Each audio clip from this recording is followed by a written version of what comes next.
pasó la última vez. Entonces, vamos a abrir las diapositivas que las tengo cerradas hábilmente. Entonces, esta clase es importante porque cuando tú te dicen qué es diabetes, tú dices, el azúcar está elevado en la sangre. Y eso no es mentira. Sí, la diabetes ocurre porque el azúcar está elevado en la sangre. Pero ¿y entonces qué? ¿Por qué eso provoca enfermedad? ¿Qué tiene que ver el azúcar en la sangre con todo lo que tú sabes que la diabetes produce? Entonces, esta clase es con la intención de tratar de explicarles a ustedes un poquito de qué ocurre con los pacientes diabéticos. Porque al igual que con la hipertensión, la diabetes es una enfermedad que provoca estragos a la larga. O sea, los pacientes diabéticos sufren mucho. Y es un factor de riesgo súper importante en la morbimortalidad. O sea, así como la diabetes, pero así como la hipertensión, la diabetes hoy en día provoca chuleta. Esto es una de las enfermedades que estamos llamados a vencer, porque es una cuestión, es una epidemia, es lo que está buscando la palabra, una epidemia de diabetes, lo que tenemos hoy en día, incluido aquí Panamá. Bien, entonces antes de hablar de diabetes, tenemos que repasar un poquito de la histología y la fisiología del páncreas. O sea que tu páncreas, y el mío también, ¿por qué no?, se divide esencialmente en dos tipos de órganos. Un páncreas exocrino, que usted lo debe conocer cuando dio su clase de histología, constituido por estos acinos serosos. ¿Okay? Esos acinos serosos son células epiteliales cuyo citoplasma se ve bien eosinofílico en esta tinción. Entonces esos gránulos eosinofílicos tiñen así porque son ricos en proteínas. Bueno, ¿qué proteínas? Bueno, las enzimas necesarias para la digestión. Quizás la más abundante de esas es la amilasa. Entonces ese páncreas exocrino, esto contiene ácidos serosos que cuando usted come, liberan esas enzimas y esas enzimas continúan la digestión, de manera que usted pueda absorber esos nutrientes. Una cosa súper importante es que tiene que tener claro que el páncreas exocrino es muy distinto al páncreas endocrino. El páncreas endocrino, que es el que vamos a hablar ahorita, está constituido por los islotes de Langerhans. ¿Okay? Entonces, a diferencia del páncreas exocrino, que la secreción de sus enzimas se hace de forma local a través de un ducto, ¿okay? El conducto de Wilson, ¿se acuerdan de su clase de anatomía? Recuerda usted que cuando discutíamos al principio de las clases, la señalización celular se hace por varias vías. Una de estas vías es la vía endocrina. Por lo tanto, el páncreas endocrino secreta hormonas que viajan al resto del cuerpo y generan una función o una señal en su respectivo célula blanco en respuesta a un estímulo. Eso lo vamos a ir desarrollando a lo largo de la clase. Entonces, en ese islote de Langerhans, o se llaman islote pancreático, nosotros encontramos varios tipos de células. Encontramos las células alfa que secretan glucagón. ¿Okay? El glucagón, ¿qué hace? Aumenta los niveles de glucosa gracias al metabolismo que ocurre en el hígado. Quizá la que más hablaremos son las células beta de los islotes Langerhans, que son las que producen la insulina. Yo siempre me acuerdo del curso de fisiopatología, una forma fácil de aprenderse qué hace la insulina es que la insulina mete cosas hacia adentro de la célula. Una de estas cosas que mete hacia adentro de la célula es la glucosa. Entonces, cuando el paciente la insulina le falla, la glucosa se queda en la sangre y no se incorpora a la célula. Es como si tú haces súper y no cocinas, toda la nevera se te queda, perdón, toda la comida se te queda dentro de la nevera. Entonces, por el gusto, no, es como si no hubieras hecho nada. Entonces, en el paciente diabético ocurre un fenómeno similar. El tipo come, hace azúcar, produce azúcar, tiene azúcar, pero el azúcar se queda toda en la sangre. Y las células, que son las que necesitan el azúcar, no la pueden incorporar porque de alguna forma algo está fallando con la insulina. Y también está otra, las células delta y las PP, que tienen otras funciones pues un poco más misceláneas, ¿ok? Un poco más random, por así decirlo. Entonces, sin duda alguna, con respecto al páncreas endocrino, la enfermedad más importante es la diabetes, ¿no?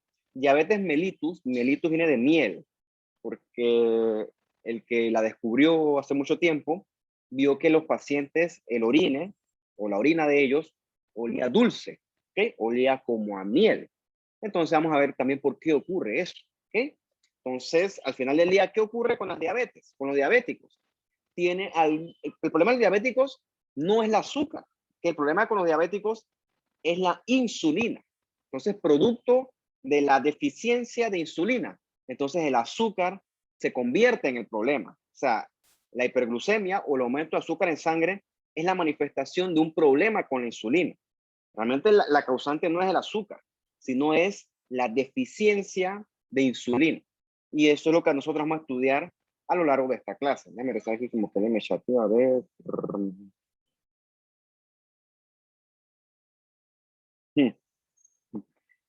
Entonces, la diabetes como tal no solamente obedece a una sola manifestación o entidad. O sea, no es que el paciente tiene el azúcar alta y ya.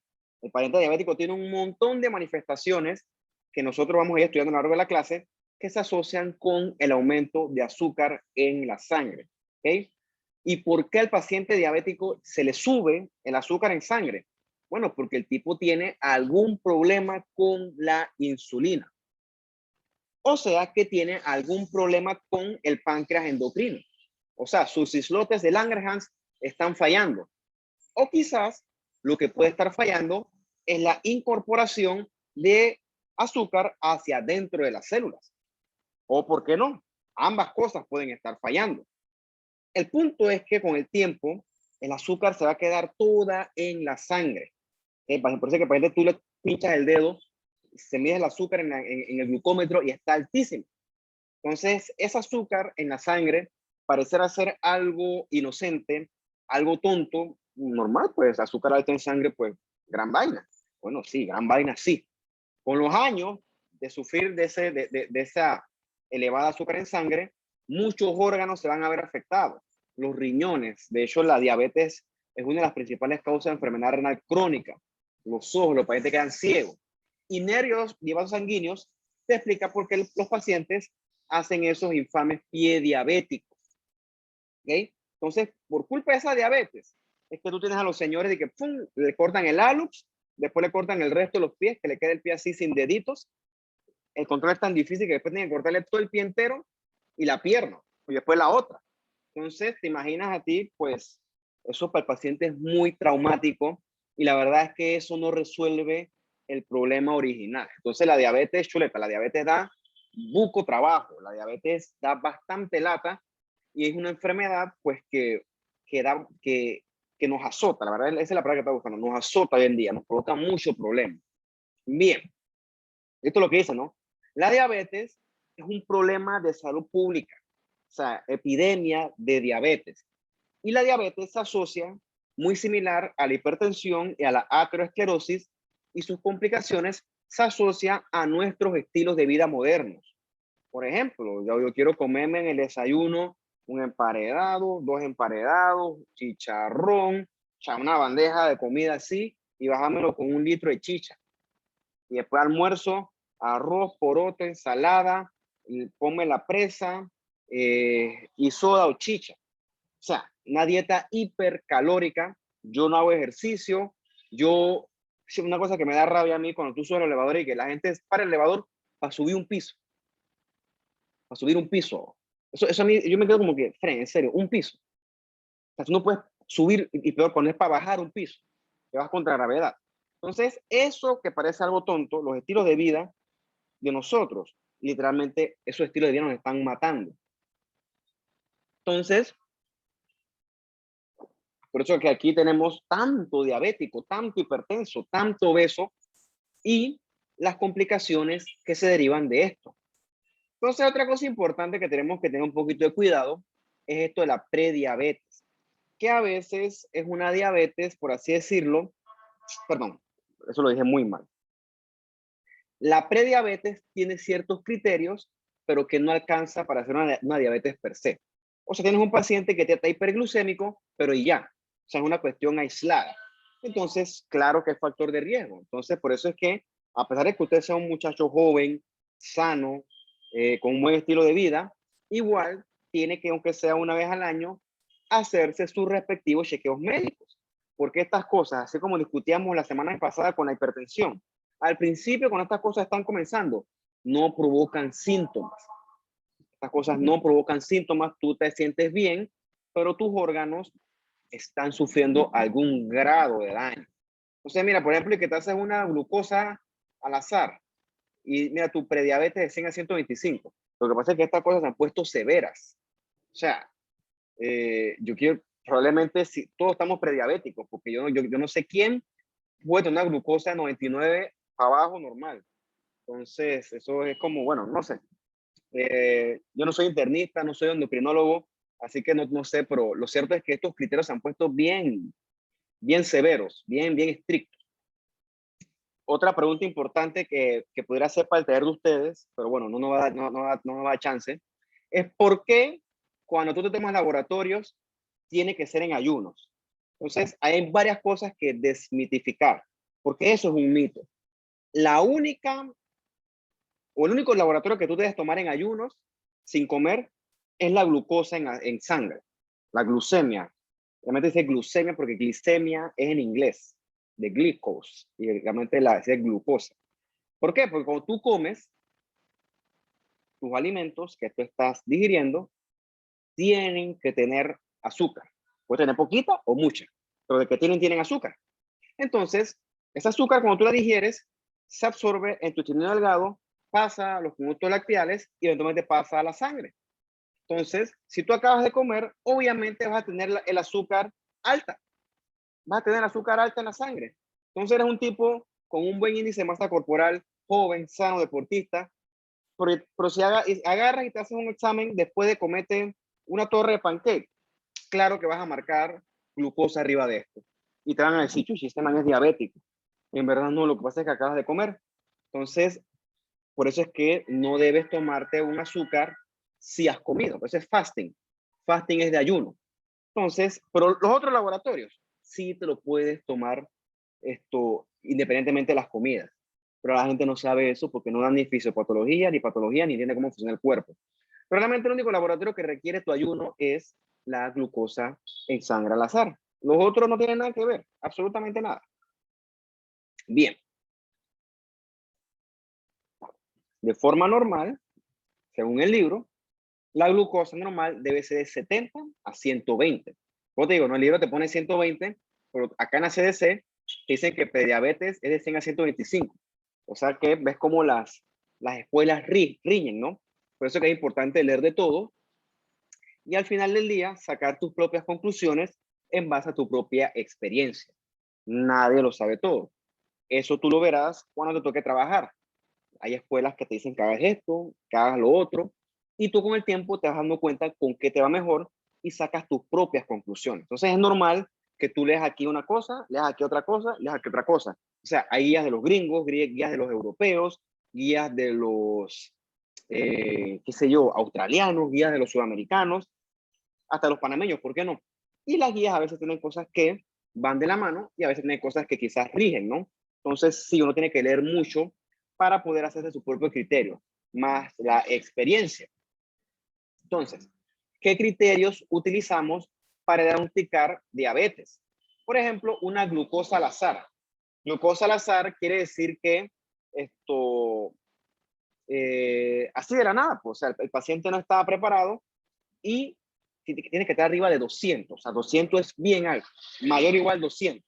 Eso no es normal. O sea, si yo como ahorita, me como un emparedado, sí, mi glucosa va a subir, pero nunca tan arriba. Nunca a 200. O sea, si no es una glucosa tan arriba, quiere decir que tu hemoglobina, perdón, tu insulina está fallando. Y lo otro es tomar este examen, que este sí sirve, que es más útil que la glucosa al azar, que es la hemoglobina glucosilada. Porque este no miente. Porque, como veremos al final de la diapositiva, creo que es la número 37, esa hemoglobina glucosilada o glucosilada te marca glucosa de hace 2 a 3 meses. Independientemente de que tú hayas comido hoy, que ayer te comiste un dulce entero, no. Ella dice la verdad a lo largo de los meses. Por ejemplo, tú le puedes querer mentir a tu médico. Tú toda la semana te comes un Big Mac y el día que te vas a hacer el laboratorio, no te lo comes y te sale bien el azúcar.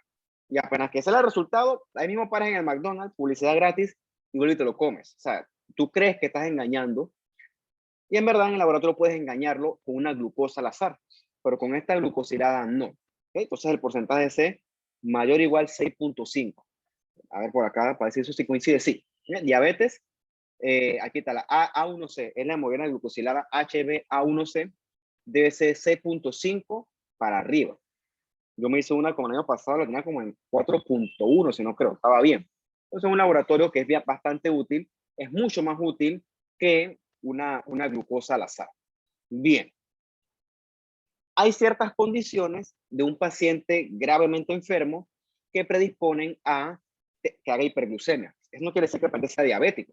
Por ejemplo, un tipo en UCI con infecciones, con quemaduras, es lógico que te haga una hiperglucemia porque por un tema hormonal comienza a secretar hormonas como el cortisol, que él se opone al efecto de la insulina. Por lo tanto, él favorece la hiperglucemia. Entonces, ¿qué les quiero decir con esto? Azúcar alta no es igual a diabetes. ¿Okay? Azúcar alta no es igual a diabetes. El azúcar alta se puede ver a otras hormonas. ¿Okay? Diabetes es igual a alguna anomalía en la insulina. Eso es lo que yo sí quiero, me gustaría que ustedes se llevaran de esta clase. Bien. Con respecto a la clasificación desde el punto de vista patológico, nosotros utilizamos la tipo 1 y la tipo 2. Hay otros tipos de diabetes, por cierto. Está la gestacional, está la insípida, que la verdad es que no vamos a entrar en detalle con eso porque la clase se extiende mucho. Bien, la primera que vamos a discutir es la diabetes tipo 1. En la diabetes tipo 1, la condición que subyace es una condición autoinmune. Por alguna razón que quisiéramos evitar, pero no podemos, el propio cuerpo del paciente, o sea, su propia inmunidad, sus propios linfocitos, atacan a las células betas del páncreas. Y si atacan a las células betas del páncreas, por lo tanto, el paciente no va a producir insulina. Por supuesto, esto no pasa de un día a otro. O sea, estos son años de ataque contra las células del beta del paciente hasta que al final del día quedan totalmente destruidas. O sea, el paciente queda con una deficiencia absoluta de insulina. Por eso es que el paciente tipo 1, su tratamiento es con terapia de insulina exógena. Simplemente que se inyectan insulina con el esquema que les corresponda, porque el paciente no produce insulina. Entonces, es la diabetes que tú ves en un paciente jovencito. Un tipo jovencito, un pelo jovencito, estos son el tipo 1. La contraparte es el tipo 2. ¿Qué ocurre? En la diabetes tipo 2, lo que hay es una dificultad para poder incorporar la insulina hacia dentro de las células. Con el tiempo, eso se suma a una dificultad para la secreción de insulina por parte de las células beta. Esa es la diabetes más común en nuestro medio. Es la diabetes del paciente obeso, hipertenso, con el colesterol alto, se llama dislipidemia, el paciente sedentario. Entonces, en este tipo de diabetes, este paciente diabético tiene una resistencia a la insulina. O sea, el paciente secreta insulina, pero es difícil que la incorpore hacia adentro de las células y hacia adentro de los tejidos. Entonces, el paciente te va a hacer hiperglucemia porque toda la insulina, perdón, toda la glucosa se queda en la sangre. El tipo sí secreta su insulina, pero esta no es lo suficiente. Y con el tiempo va a tener una secreción inadecuada de insulina por parte del páncreas. Entonces, esto es lo que ocurre, ¿no? En la tipo 1, lo que hay es un ataque autoinmune, ¿ok? No hay insulina. ¿Ves aquí que el cuadrito moradito dice insulina? En el tipo 1 no hay insulina, por parte que es un ataque autoinmune. Las pobres células beta del páncreas quedan muertas, mientras que en el tipo 2 sí hay insulina, ¿ok? Sí hay insulina, pero lo que hay es dificultad para incorporar esa glucosa hacia adentro de la célula. Esa es una diferencia fundamental. Ambas se caracterizan por la hiperglucemia, pero son por características totalmente distintas. O sea, los mecanismos fisiopatológicos son muy distintos. Bien. Antes de hablar per se de la diabetes, tenemos que estudiar qué ocurre en nuestro cuerpo de forma normal. Entonces, asumo yo que esto fue algo que usted quizá ya estudió en su clase de fisiología. Si es así, perfecto. Si no, pues lo repasaremos en esta clase. Tienes que poder pensar, por ejemplo, ¿qué ocurre cuando tú comes? ¿Qué ocurre después de una comida? La otra cosa que tienes que pensar es, por ejemplo, ¿por qué cuando tú te vas a dormir y pasas, ponte que 8 horas sin comer, ¿por qué no te mueres? Me explico, ¿por qué tú no te mueres de hambre, te mueres de privación de glucosa si no has comido por 8 horas? O sea, ¿qué ocurre en tu cuerpo que tu cuerpo evita que te quedes depletado de glucosa? O sea, tu cuerpo es inteligente. O sea, una cosa es que tú tengas hambre y otra cosa es que tú estés deprivado de glucosa. No es lo mismo. Entonces, nuestro cuerpo tiene varios mecanismos para regular los niveles de glucosa. Tienes que saber que si tú no comes, ¿okay?, te puede dar mucha hambre, pero tu hígado produce glucosa. Eso es una función normal de él. De hecho, gracias a eso, es que cuando tú haces un ayuno prolongado, no haces hipoglucemia. ¿Sí? Porque el hígado reconoce que tú no estás comiendo y entonces él comienza a fabricar glucógeno dentro de sus células para poder eventualmente romperlo y producir glucosa. Entonces, otra forma en la que regulamos los niveles de glucosa es incorporando esa glucosa hacia los tejidos periféricos, siendo los principales los músculos esqueléticos, el tejido adiposo y también el hígado, ¿no? Y recuerda que tenemos también varias hormonas que se encargan de regular los niveles de glucosa. Tenemos a la insulina y varias hormonas contrarreguladoras. Teóricamente, si la insulina disminuye la glucosa, las hormonas contrarreguladoras la aumentan. ¿Ok? La principal hormona de esta es el glucagón, pero hay otras, ¿no? Como el cortisol, como las catecolaminas, la epinefrina, etcétera. Entonces, tiene que existir un adecuado balance entre insulina y su contraparte contrarreguladora, de manera que cuando una se disminuye, la otra compensa y viceversa. Todo en un perfecto balance. Cuando ese balance se rompe, entonces viene la enfermedad. Entonces, ponte que tú ahorita mismo querías ir a, como ayer que estaba en Albrook, ayer domingo sí estaba en Albrook, y en cada lugar sale de que la doble brisket, de que la ganadora del Burger Week, una hamburguesa toda, bueno, yo no la he visto, pero se ve grande. Entonces, eso de tener buco calorías, buco azúcar, entre otras cosas. Entonces, cuando yo como esa hamburguesa, si puedo comérmela toda, asumiendo que sí, porque, pues, digamos que sí, cuando yo mastico la comida, la voy digiriendo, la voy degradando, mejor dicho. O sea, el pan de esa hamburguesa tiene sobre todo carbohidratos. Entonces yo voy masticando la comida, mi saliva va botando enzimas y esa enzima agarra y comienza a desmenuzar ese pan, por así decirlo. De forma que esa digestión se continúa en el estómago y cuando llegue eso al duodeno, gracias a la acción del jugo pancreático, ese pan que me comí yo queda en puras moléculas de glucosa. Glucosa, glucosa, glucosa, glucosa. Entonces, esa glucosa llega al epitelio velloso del intestino delgado y entonces comienza esa glucosa a incorporarse hacia dentro de mi epitelio intestinal. Recuerda que ese epitelio tiene la función de absorber. Entonces, esa glucosa, por varias vías, eventualmente pasa a la sangre. ¿Ok? Recuerda, ¿por qué estás comiendo? ¿Okay? Yo estoy comiendo porque mi cuerpo es como un carro. A mí se me gusta hacer el ejemplo de los carros. Me gustan los carros. Por ejemplo, cuando tú le vas a echar gasolina al carro, ¿por qué le echas gasolina? Pues porque la gasolina bajó. Porque tienes una agujita ahí al frente del timón, que cuando el carro, la aguja baja, tú dices, tengo que echarle gasolina. O sea, el carro te avisa. O sea, tú no vas a tener el carro full de gasolina y vas a seguir echándole más gasolina. No tiene sentido. Eso es como si yo me como la doble brisket, no sé qué, y después me quiero comer un sundae, y después me quiero comer una sopa, y después me quiero comer un arroz con pollo. O sea, voy a terminar vomitando. O sea, obviamente eso no funciona así. sea, regresando con el ejemplo del carro, o sea, tú vas a la bomba, a la gasolinera, casi una marca que no me pagan por eso, y entonces es como si el despachador agarrara la gasolina y se le echara todo el carro afuera. Más o menos que no se prendiera el carro. ¿De qué sirve eso? De nada. Tú necesitas que la gasolina llegue al tanque de la gasolina del carro. O sea, pero si la echas todo afuera, no sirve absolutamente de nada. ¿Okay? Aparte que estás pagando debajo de la pintura, etc. Entonces, algo similar ocurre con nuestro cuerpo. Sí, yo me comí mi doble brisket, no sé qué, no creo restaurante ahorita, pero entonces ese azúcar que yo me estoy comiendo, que ya yo digerí, está en la sangre. O sea, el azúcar no era para que quedara en la sangre, el azúcar era para que mis tejidos la incorporaran.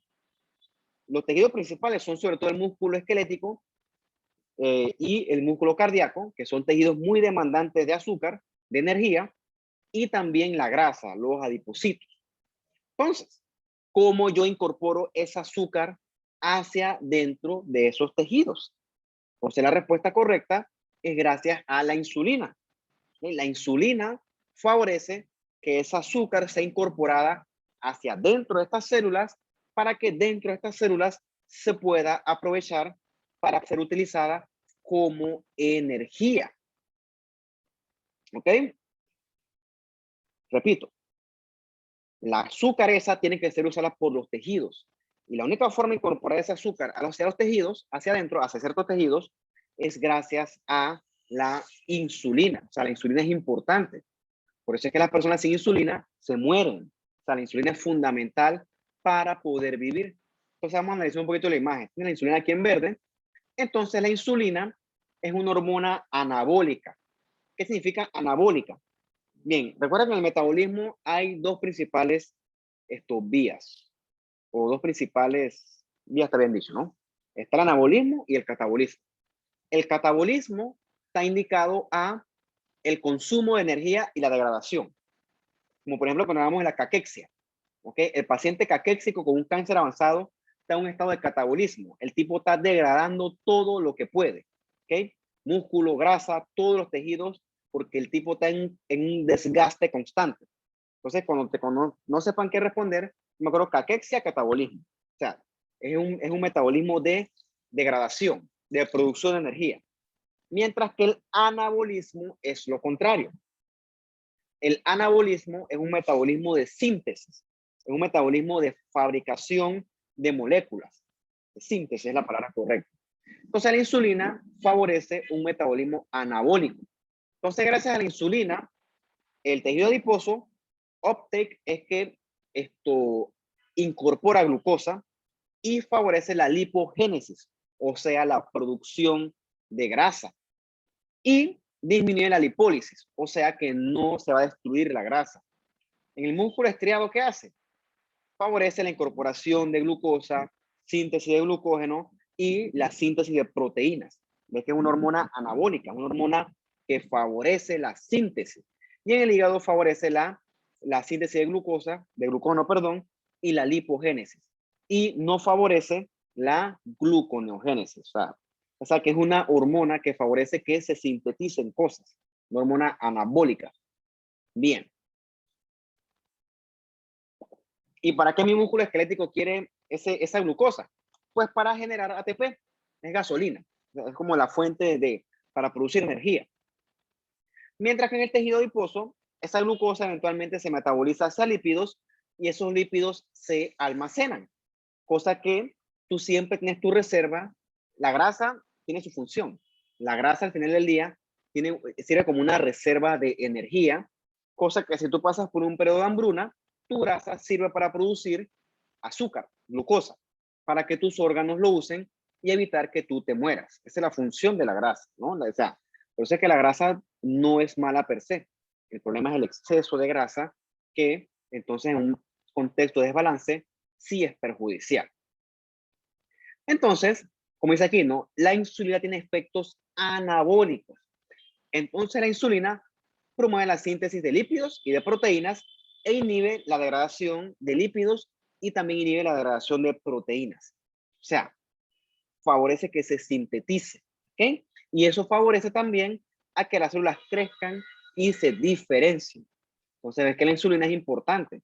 Si no fuera por la insulina, no pudiéramos incorporar ese azúcar hacia dentro de los tejidos y por lo tanto no pudiéramos usar ese azúcar para que los tejidos tengan sus reservas y su forma de generar energía.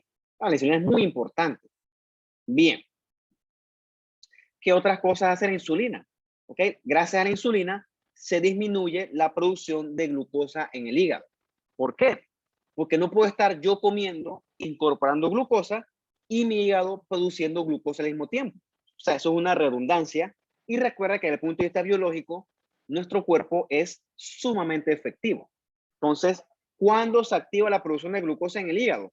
Cuando yo no estoy comiendo. El mejor ejemplo es cuando estoy durmiendo. Cuando yo estoy durmiendo, se activa la producción de glucosa en el hígado para evitar que mis órganos se queden desprovistos de su gasolina, por así decirlo. ¿Y quién estimula esa producción de glucosa en el hígado? Pues el glucagón, que produce las células alfa. Entonces, por eso es que el balance entre insulina y glucagón tiene que ser adecuado, tiene que haber un buen equilibrio, cosa que no haya ni bajón de azúcar ni hiperglucemia. ¿Okay? Por ejemplo, para repasar la diapositiva, ¿qué ocurre durante el ayuno? O sea, yo pasé todo el día sin comer. Yo no me voy a morir, ¿ok? Obviamente, la insulina disminuye porque no es necesaria, porque no estoy incorporando yo azúcar a la dieta, y el glucagón aumenta, porque yo necesito producir energía a través de mi hígado. Entonces, mi hígado comienza a fabricar glucógeno y ese glucógeno se va a utilizar como azúcar y eso previene que yo caiga en hipoglucemia, que la hipoglucemia sí es algo grave, o sea, es una urgencia que tiene que ser manejada a tiempo. Entonces, te imaginas que cada vez que alguien no come, te haga hipoglucemia, entonces eso es peligroso. Entonces, tu cuerpo tiene mecanismos para evitar que tú no quedes desprovisto de azúcar. Esos mecanismos ocurren gracias al hígado. Entonces, el hígado, entonces, es el que se encarga de evitar que tú caigas en hipoglucemia. O sea, el hígado es fundamental para regular los niveles de glucosa. Entonces, cuando comemos, ocurre lo contrario. Cuando comemos, quedamos rebosados de azúcar. Entonces, el azúcar hay que incorporarla hacia adentro de los tejidos. Entonces, aumenta la insulina y como no necesitamos que el hígado produzca azúcar, entonces disminuye el glucagón. O sea, todo bien balanceado. O sea, aquí está la magia de esto. Ok. Entonces, cuando tú comes, obviamente tu azúcar en la sangre aumenta. Y ese es el estímulo para que se libere la insulina por parte de las células beta del páncreas. ¿Por qué ocurre esto? Porque cuando tú comes, varias hormonas comienzan a actuar. ¿Okay? Una de esas hormonas es la incretina, ¿ok? O las incretinas, mejor dicho. Esas incretinas tienen varias funciones. Obviamente, estimulan la secreción de insulina para que puedas incorporar el azúcar hacia los tejidos. También tienen que disminuir o inhibir la secreción de glucagón. Y otra cosa es que van a demorar el vaciamiento gástrico. O sea, de manera que tu estómago pase más tiempo la comida ahí que se está digiriendo. ¿Ok? ¿Por qué? Porque eso te promueve a ti la sensación de saciedad. Si no fuera por eso, tú siempre tuvieras hambre. Y realmente cuando tú comes y estás satisfecho, es porque tus incretinas te indican a ti que ya, suficiente. O sea, ya es suficiente comida y entonces ya, por eso tú tienes un límite cuando estás comiendo. ¿No? Porque tu cuerpo sabe que ya no requiere más nutrientes. Es lo mismo cuando tú vas a la bomba, le echas gasolina al carro, eso tiene un límite. O sea, echarle más gasolina fuera del límite no es bueno, no tiene ningún fundamento. Algo similar ocurre cuando comemos. O sea, comer más de la cuenta desde el punto de vista biológico no tiene fundamentos, no tiene ningún tipo de función. Entonces, ¿qué ocurre? En los diabéticos, sobre todo tipo 2, las incretinas están alteradas, ¿ok? Sus efectos están atenuados en los diabéticos tipo 2. Entonces, obviamente, nuestras células tienen receptores para la insulina. O sea, llega la insulinita, se pega al receptor y entonces eso favorece que se incorpore la glucosa hacia dentro de la célula. Bien, vamos a comenzar ahora así per se. O sea, eso era como una cosa, como lo fisiológico, lo que ocurre de forma normal. Entonces ahora sí vamos a repasar qué ocurre en la diabetes tipo 1 para comenzar. Dijimos ya que es una enfermedad autoinmune donde el paciente tiene destrucción por su propia inmunidad hacia sus células beta del páncreas. La tipo 1 es común en pacientes jóvenes. Recuerda que como el paciente, sus células betas van a estar destruidas, el paciente no va a poder producir insulina. No puede, no tiene células beta. ¿Ok? Entonces, este paciente necesita insulina exógena. O sea, tiene que inyectarse insulina.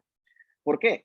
Porque sin esa insulina, él va a desarrollar complicaciones de la diabetes que son mortales, como la cetoacidosis diabética y el coma hiperosmolar, que eso lo vamos a discutir más adelante.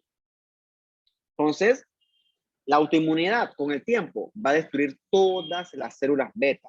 Entonces, el paciente para poder vivir requiere insulina.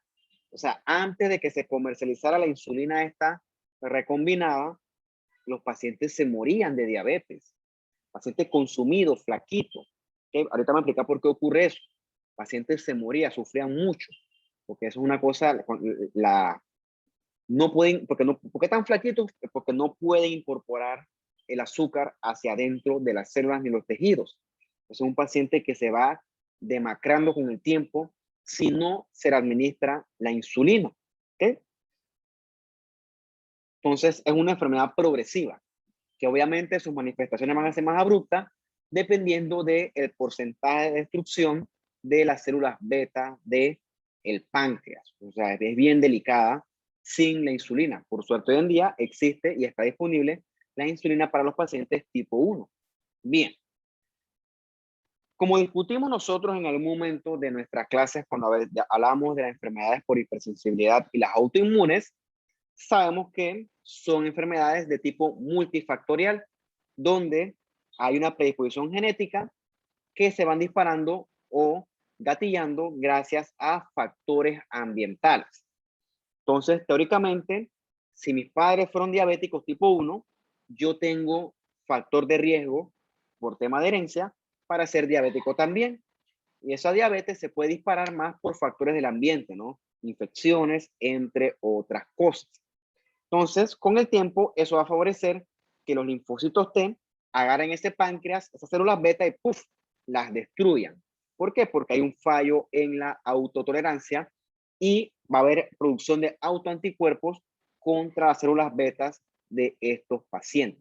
Entonces, estos son los factores de riesgo, ¿no? La predisposición genética, anomalías inmunes, que al final del día van a producir al paciente una deficiencia absoluta de insulina y el paciente no va a tener otra que desarrollar las manifestaciones de la diabetes. Bien.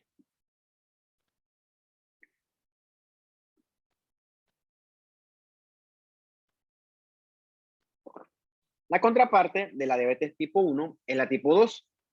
Similar, pero tiene características que la hacen muy distinta. La diabetes tipo 2 es un ejemplo clásico de una enfermedad multifactorial, donde hay predisposición genética, hay factores ambientales y algo que también descrito es hay mucha inflamación. ¿Okay? A diferencia del anterior, aquí no hay autoinmunidad. El paciente tiene sus islotes de Langerhans y sus células beta las tiene. O sea, no hay destrucción autoinmune. ¿Qué ocurre en el paciente con diabetes tipo 2? El paciente va a tener dificultad para incorporar la glucosa hacia adentro de los tejidos. ¿Por qué? Porque tiene cierto grado de resistencia a la insulina. Y también sus células beta del páncreas van a ser disfuncionales. O sea que van a tener algún tipo de dificultad para secretar adecuadamente la insulina. Entonces, el paciente va a estar lleno de azúcar en su sangre, va a estar hiperglucémico y el páncreas va a secretar insulina, pero esa insulina va a ser inadecuada. Por eso es que el paciente va a estar hiperinsulinémico. El tipo va a secretar mucha insulina, pero es una insulina que no sirve. O sea, una insulina que no está cumpliendo la función, porque el páncreas, sus células beta van a tratar de compensar, pero no funciona. ¿Okay? No funciona. Por lo tanto, el paciente tipo 2 va a estar hiperglucémico e hiperinsulinémico. Entonces, ¿qué factores del ambiente se asocian al diabético tipo 2? Bueno, lo clásico de nuestro ambiente. El clásico paciente obeso, sedentario, no hace ejercicio, todo el día sentado, perezoso, dietas hipercalóricas. Esos son factores ambientales bien definidos hoy en día que se asocian a la diabetes tipo 2. Como discutimos en un momento, también tiene cierta base genética. Por ejemplo, yo puedo tener genes que predispongan a diabetes tipo 2, pero que solamente se desenmascaran cuando tengo un factor ambiental bien marcado. Por ejemplo, si yo agarro ahorita y subo 100 libras, de aquí al otro año, puede que me haga una glicemia y está arriba de 200. Siempre tuve los genes, pero lo que lo desenmascaró fue la obesidad. Entonces, eso es lo que constituye lo que nosotros le conocemos el día de hoy como una enfermedad multifactorial. Vamos como un poquito de hielo y ya sigo.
Ok, sigamos. Entonces, es importante reconocer que en la diabetes tipo 2, el paciente tiene la clásica diabetes insulino resistente o resistente a la insulina.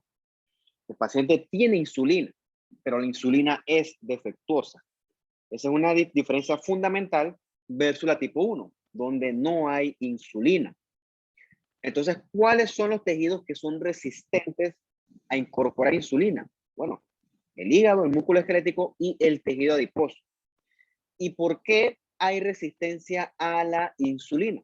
Okay, voy a leerlo aquí y después lo explico. Porque va a haber un fallo en inhibir la producción endógena de glucosa en el hígado. O sea, tú sabes que tu hígado de forma normal produce glucosa de forma regulada. ¿Ok? Por ejemplo, cuando yo no como, me ponte que yo hoy estaba bravo y se va a hacer huelga de hambre.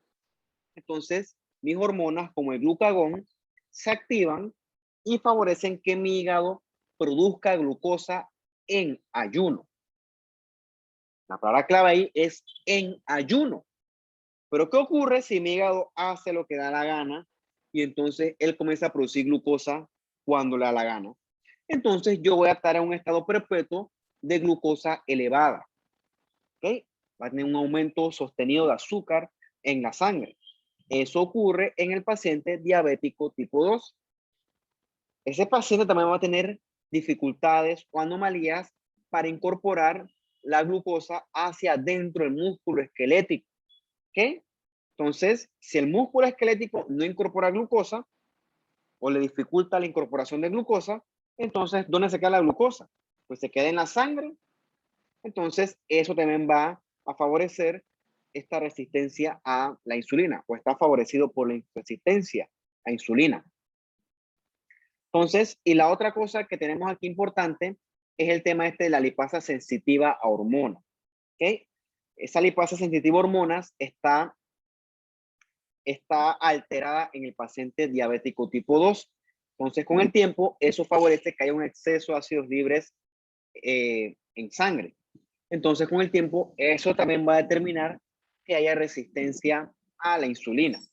Entonces, de forma general, ese paciente lo que tiene es una deficiencia metabólica bien grave. O sea, el tipo no puede regular su nivel de glucosa porque no puede incorporar la glucosa a los tejidos y porque tampoco puede frenar al hígado y porque tiene exceso de ácidos grasos que también favorecen que haya resistencia a la insulina. O sea, tienes varias cosas que le están dificultando incorporar ese azúcar hacia adentro de los tejidos. Tiene insulina, pero es deficiente, entre otras cosas que también esto interfieren. Entonces, esto que tenemos aquí a la derecha es la clásica obesidad central, que eso es clásico de nuestra sociedad en general. O sea, las personas que son pura barriga, que tú ves que arriba los brazos no son proporcionales al tamaño de semejante barriga. Fuera de lo morboso y fuera de lo ofensivo, eso, desde el punto de vista de medicina, se llama obesidad central. Es la persona que tiene una obesidad visceral. O sea, todo el depósito de tejido adiposo se centra principalmente hacia el abdomen. Entonces, no es que la obesidad generalizada sea buena, pero esos pacientes que son obesos centrales, obesos viscerales también se le llama, eso es un factor de riesgo reconocido para resistencia a la insulina y a su vez también para el desarrollo de diabetes tipo 2. O sea, eso está reconocido. Probablemente este señor tú le haces una glucemia en ayunos y te va a salir elevada, porque esta obesidad central se asocia a resistencia a la insulina, probablemente también está hipertenso, hace el colesterol también está alterado. Entonces, todo esto que esté aquí, todo se asocia a un mayor riesgo de padecer diabetes tipo 2. Y por increíble que parezca, este paciente así como tú lo ves, el tipo hace dieta, hace ejercicio, baja de peso y su glucosa se estabiliza. Su hipertensión arterial o su presión arterial se estabiliza y su colesterol se estabiliza. Entonces estos pacientes se benefician mucho de modificar su estilo de vida. Pero usted sabrá mejor que yo, o también como yo, lo difícil que es eso. O sea, dile al tipo que deje de comer tanto o que modifique su dieta. Ajo, dile que deje de tomar soda. Eso es difícil. Yo antes era mucho más gordo porque me gustaba tomar soda, porque en mi casa se tomaba soda. O sea, en mi casa siempre había por lo menos un 2 litros de Coca-Cola. Hasta que un buen día chuleta, no, hombre, no, ya, porque hacía dieta, no me servía yo chuleta. Y me puse a decir que, oye, la soda, voy a tratar de cortar la soda. Y con el tiempo le he ido cortando y ya, he bajado de peso solamente con eso. No tomo ni soda, ni jugo, que eso está harto de azúcar, ni nada similar. O sea, esto que tomo aquí, esto es té, pero le echo hielo, ¿no? Entonces queda frío. Entonces el té, la publicidad gratis lo compro en Atanasio, uno que se llama disque Morning Star. Es bueno, ahí le echo unos limones para que sepa más y me ha servido. O sea, son reemplazos de la soda. No tiene nada, no le echo nada de azúcar. El azúcar para bajada, esto es realmente lo que nos provoca daño. O sea, en la dieta, comer grasa, pues la grasa no es lo que te va a hacer engordar per se. Lo que te hace engordar per se es el exceso de azúcar. Entonces, corta el azúcar y vas a tener buenos resultados. Lo que pasa es que el azúcar es adictiva. Eso también está descrito, la adicción al azúcar. Entonces, todo lo que es dulce, esas cosas, yo no como nada de eso y me ha ido bien. Es más, ahorita mismo tú me ofreces una soda y no te la acepto, no me gusta. No sé, no, le perdí el gusto a ese tipo de cosas. Pero bueno, eso es conmigo, ¿no? Cada quien a lo suyo. Bien, entonces, ¿qué otras cosas ocurren en el paciente obeso y la resistencia a insulina? ¿Por qué? ¿Por qué el paciente obeso va a tener resistencia a la insulina? Entonces, el paciente obeso va a tener un exceso de ácidos grasos libres. Eso lo mencionamos creo que hace 2 diapositivas. Entonces, esos pacientes obesos tienen exceso de grasa en sus tejidos. Esa grasa se almacena en forma de triglicéridos. ¿Qué ocurre?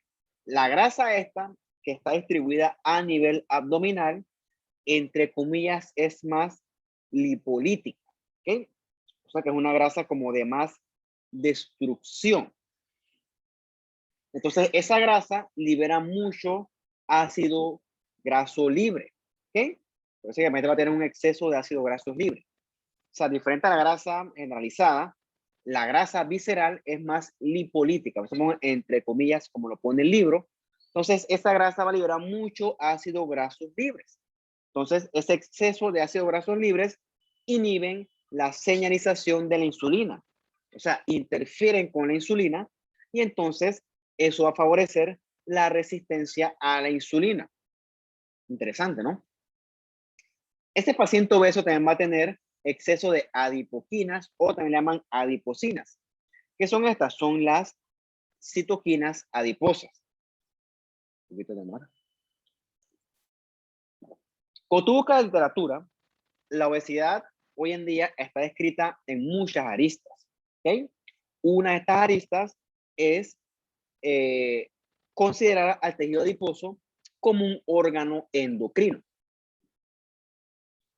Ese órgano endocrino responde a estímulos del ambiente y genera entonces cambios en el estado metabólico. Entonces, si el paciente tiene muchas adipoquinas, con el tiempo esas adipoquinas o adiposinas van a favorecer alteraciones en la glucosa, promueven la hiperglucemia, aumentan la sensibilidad de insulina en los tejidos. Eso es bueno, ¿ok? O sea, es bueno tener un buen balance de adiposinas. Pero ¿qué ocurre? En el paciente obeso, las adiposinas están alteradas. Por ejemplo, una muy útil, que es la adiponectina, está disminuida y favorece que todos los efectos beneficiosos de esas adiposinas, todos esos efectos beneficiosos van a estar disminuidos o alterados. O sea, ese es otro evento que favorece la resistencia a la insulina. Y entonces repito, ¿no? La inflamación. La inflamación asociada al exceso de nutrientes también se asocia al exceso de ácidos grasos libres, también se asocia a resistencia a la insulina y resistencia a, a alteración de las células beta del páncreas. ¿Okay? Entonces, ¿por qué ocurre inflamación en el paciente obeso? Porque, como dijimos que el tejido adiposo es considerado como un órgano endocrino, también secreta citoquinas. Y cuando hay mucho tejido adiposo, por lo tanto, hay más secreción de citoquinas. Una de esas citoquinas es la IL-1 beta, que es una citoquina proinflamatoria. ¿Okay? Entre varias cosas, lo que hace es favorecer la resistencia a la insulina en los tejidos periféricos. Entonces, todos esos eventos, todos esos efectos están mayormente presentados, por así decirlo, en los pacientes con obesidad central. Entonces, otro evento importante que ocurre en el diabético tipo 2 es la deficiencia o la disfunción de las células beta del páncreas. ¿Okay? Es importante esto porque no solamente la resistencia a la insulina es suficiente para el desarrollo de diabetes. Con el tiempo, para que haya una diabetes per se, tiene que haber una disfunción en las células beta del páncreas. Como discutimos al principio del curso, tus células se adaptan, ¿ok? Tienen mecanismos para adaptarse a los distintos estímulos y selección a las distintas lesiones. Pero recuerda que esa adaptación tiene límites, o sea, no es para siempre. Y con el tiempo, el exceso de azúcar vence la adaptación. Entonces, la célula beta del páncreas va a tratar de secretar más insulina, pero la insulina esa no va a cumplir el efecto deseado. Entonces, el páncreas se va a poner a bombear mucha insulina para tratar de compensar, pero eso no funciona, no está sirviendo. Eso lo que lleva al final del día es que el paciente esté con hiperinsulinemia. Entonces, la hiperinsulinemia es un hallmark del paciente diabético tipo 2, muy distinto al tipo 1. Entonces, ¿cómo se provoca adhesión a las células beta del páncreas? Bueno, hay varias teorías, ¿no? Existe esta lipotoxicidad, que es donde el exceso de ácidos grasos libres, ya sabemos por qué hay ácidos grasos libres, comprometen la función de las células beta. También está descrita la glucotoxicidad, que eso hablamos más adelante. O sea, en la misma azúcar en la sangre con el tiempo es tóxica a ciertos órganos. También aquí y esto tiene efecto las incretinas, ¿no? Esas incretinas anormales también favorecen la lesión a las células beta del páncreas. Con el tiempo el páncreas también se inflama y se va reemplazando por un tejido que se llama, o no es tejido, por una proteína que se llama el amiloide. El amiloide es como una proteína, ¿cómo les explico yo? En el microscopio se ve bien eosinofílica, bien rosadita. Entonces, esos pacientes con diabetes tipo 2 con el tiempo, sus islotes se van reemplazando por amiloide. Entonces, si se reemplazan, va a tener dificultad ese islote para secretar insulina. ¿Okay? Y obviamente también tienes la base genética que interfiere con estas células beta del páncreas. Bien, entonces vamos a hablar un poquito de qué ocurre con el azúcar. Entonces, carajo, pero ¿por qué el azúcar me afecta al paciente? Entonces,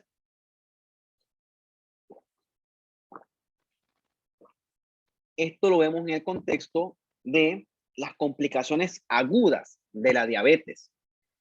Entonces, estas complicaciones agudas son sobre todo más del paciente diabético tipo 1. Recuerda que ese paciente diabético tipo 1 no tiene insulina. O sea, sus células beta del páncreas con el tiempo quedan agotadas, quedan inexistentes.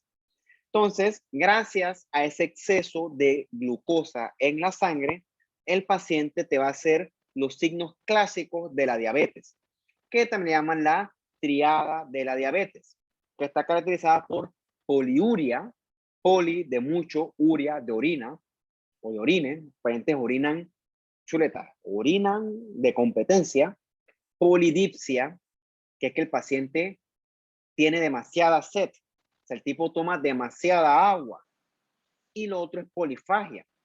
El diabético tipo 1 come, siempre tiene hambre. Entonces esas 3P son las clásicas triadas de la diabetes: poliuria, polidipsia y polifagia. Y ahí también pudieras agregarle la pérdida de peso. El paciente tipo 1 es flaquito, ¿okay? Flaquito. Recuerda que porque él no puede incorporar glucosa a los tejidos, por lo tanto no puede sintetizar nada porque no tiene glucosa prácticamente. Sí tiene, pero en la sangre, no en las células. Entonces, otra cosa que hace el tipo 1 es la cetoacidosis. Esta es una complicación, la más importante de las complicaciones agudas de la diabetes. La más importante es la cetoacidosis diabética. Cetoacidosis diabética. Entonces, recuerda que la insulina sintetiza muchas cosas. Sin la insulina, el paciente no va a poder sintetizar. Por ejemplo, no sintetiza grasa, no sintetiza proteínas. Por lo tanto, no solamente es el azúcar el problema. La falta de insulina tiene otros efectos. ¿Okay? Entonces, ¿qué ocurre? En el paciente diabético tipo 1, la glucosa no va a poder ser incorporada hacia ni músculo, ni tampoco al tejido adiposo. O sea, el azúcar toda se queda en la sangre. Y si el azúcar se queda en la sangre, por lo tanto, ¿cómo yo voy a comenzar a reservar azúcar? No puedo. O sea, por ejemplo, si mi músculo quiere agarrar y acumular azúcar, para eso necesita comenzar a incorporarla. Si no la incorpora, no puedo acumularla, no puedo hacer reservas y por lo tanto no voy a poder almacenar azúcar en mis tejidos. Eso es importante. Entonces, repito, ¿dónde se queda toda esa azúcar? Bueno, toda esa azúcar se queda en la sangre. Entonces, el paciente con diabetes tipo 1 va a tener una sangre sobrecargada de azúcar. ¿Okay? Va a tener una sangre hiperosmolar. Tanto así que llega un punto donde eso vence la reabsorción renal y el paciente va a comenzar a perder glucosa por la orina. Eso se llama glucosuria.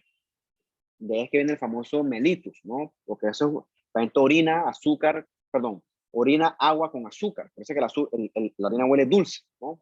De ahí viene el mellitus. Bien. Entonces, ¿qué ocurre? ¿Por qué esas famosas 3P? ¿Ok? Entonces, el paciente va a tener una sangre hipercargada de azúcar. Entonces, usted sabe que de su clase de fisiología, que en nuestro cuerpo ocurre balances entre líquidos, entre el medio extracelular y el medio intracelular. Entonces, el agua se jala hacia el sitio de mayor concentración con la intención de balancear los respectivos medios.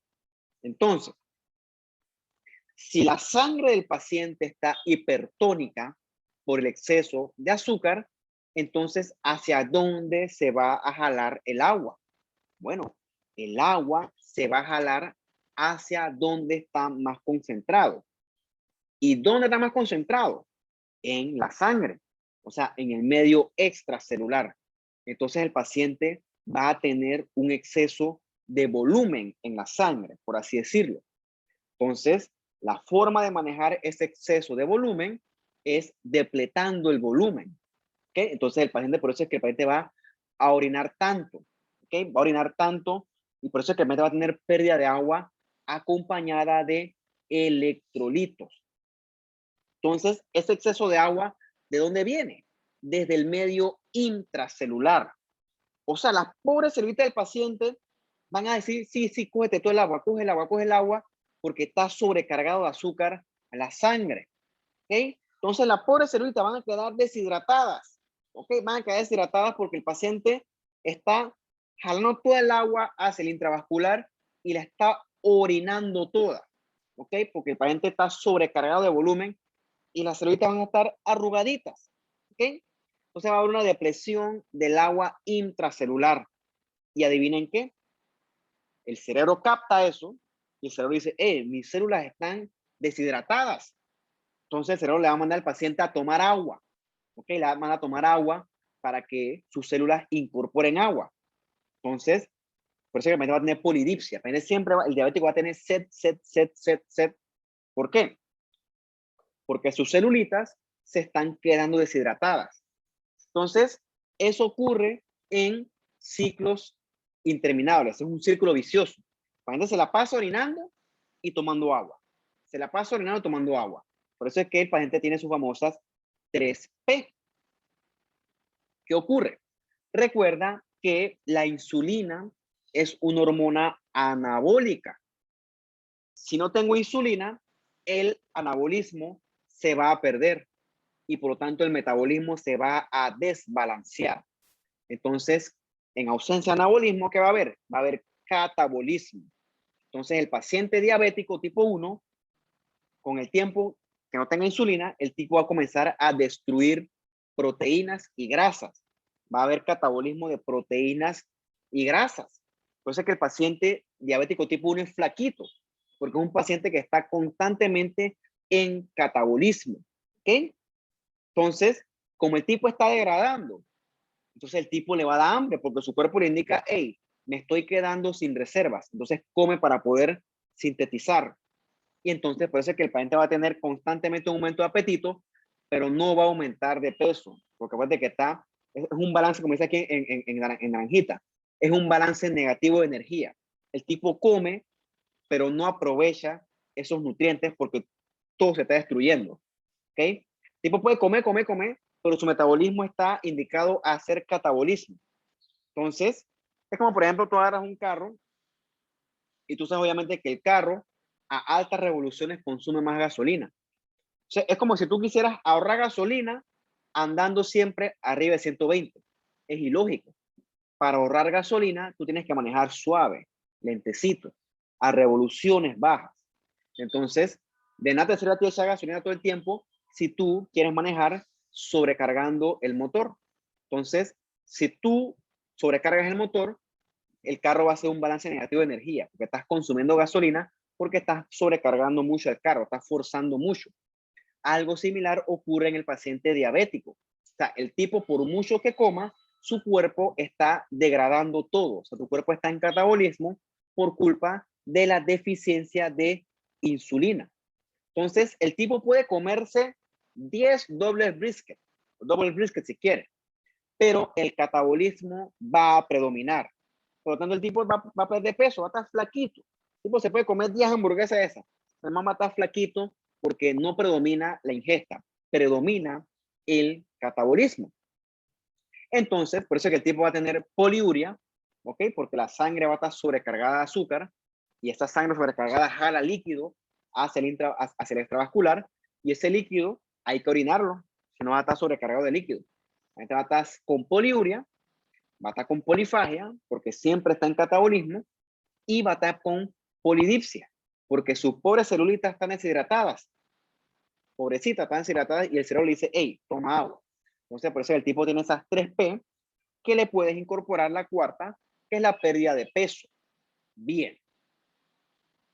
¿Qué ocurre? Si el paciente pudiera mantenerse tomando agua, comiendo y orinando, del punto de vista mecánico, puede lograrlo. Pero ¿qué ocurre si el paciente no hace alguna de esas cosas? Si, por ejemplo, el paciente no puede tomar agua o el paciente no puede comer, ¿qué ocurre entonces? Entonces viene la enfermedad y viene entonces la cetoacidosis diabética. O sea, cuando esas cosas se alteran, cuando el paciente entra en un estrés inusual. O sea, por ejemplo, el tipo no puede comer, eso es un estrés. El tipo se infecta, hace una neumonía, eso es un estrés. O el tipo tiene un estrés físico inusual, como dice aquí en rojito. Entonces, esas cosas, el desbalance lo desbalancean aún más y entonces eso puede llevar a que el paciente tenga una cetoacidosis diabética con hiperglucemia de competencia, ¿no? Hasta 700, también puede ser más. ¿Qué ocurre? Recuerda que el paciente tipo 1 tiene una deficiencia global de insulina. O sea, el tipo no tiene insulina.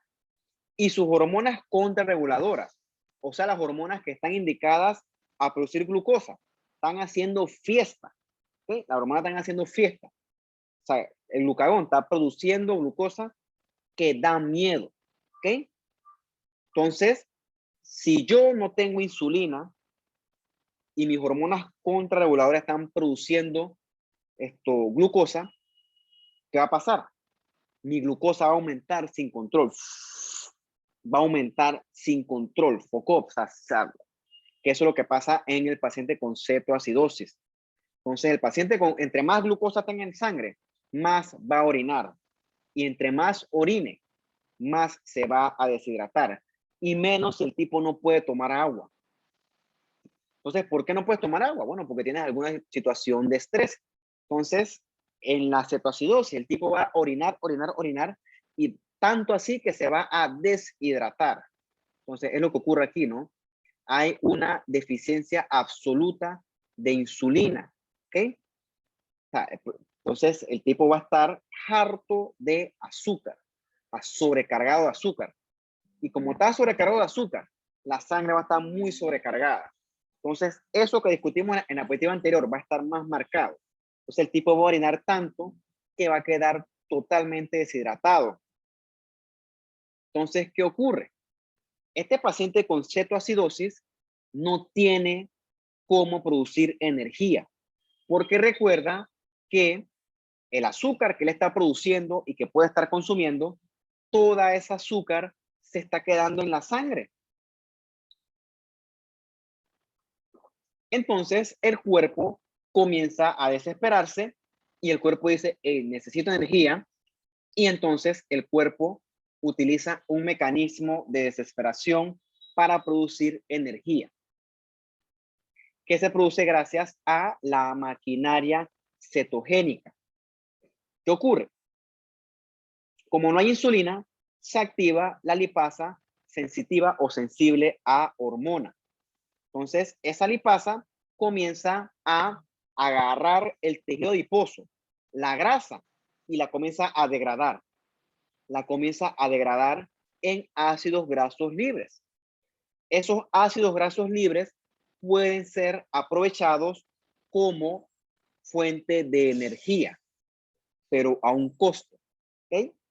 Ese ácido graso se usa como energía, pero produce a su vez las cetonas. Entonces, este es un mecanismo loable de supervivencia. Por ejemplo, ponte que ahorita mismo hay una epidemia de hambruna y mi cuerpo, pues yo no como porque no hay comida, diablo, no hay comida.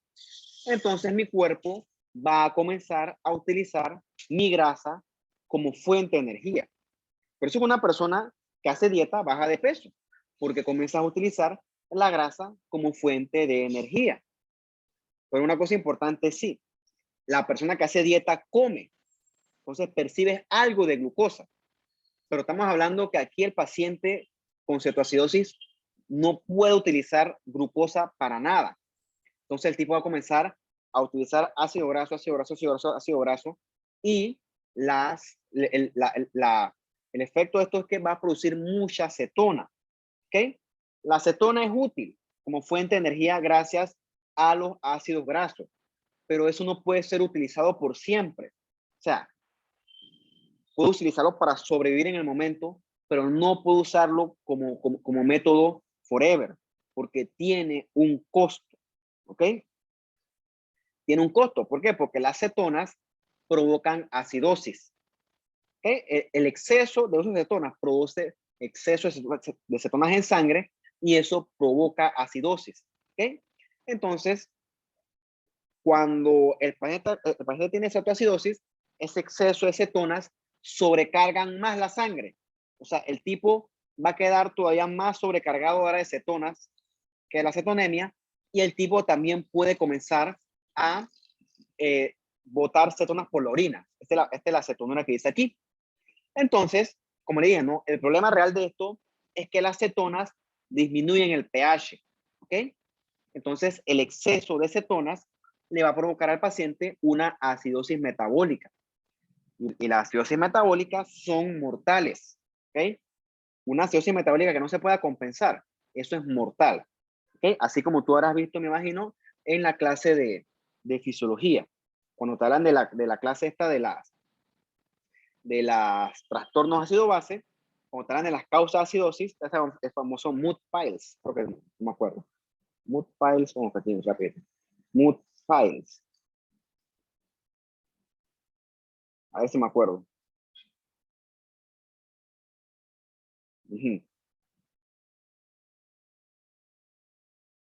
Mood piles son las acidosis con anion gap aumentado. Una de esas causas está incluida obviamente la D, que es la de diabetes, cetoacidosis, ¿ok? Cetoacidosis diabética. La copia aquí en el chat si lo quieren buscar, es mood piles. Es se llama mnemotecnia en inglés. Bien, ¿qué ocurre? Vamos a utilizar la tablita esta. El paciente diabético tipo 1, con el tiempo, va a tener una diabetes sin control. ¿Por qué? Porque no produces insulina.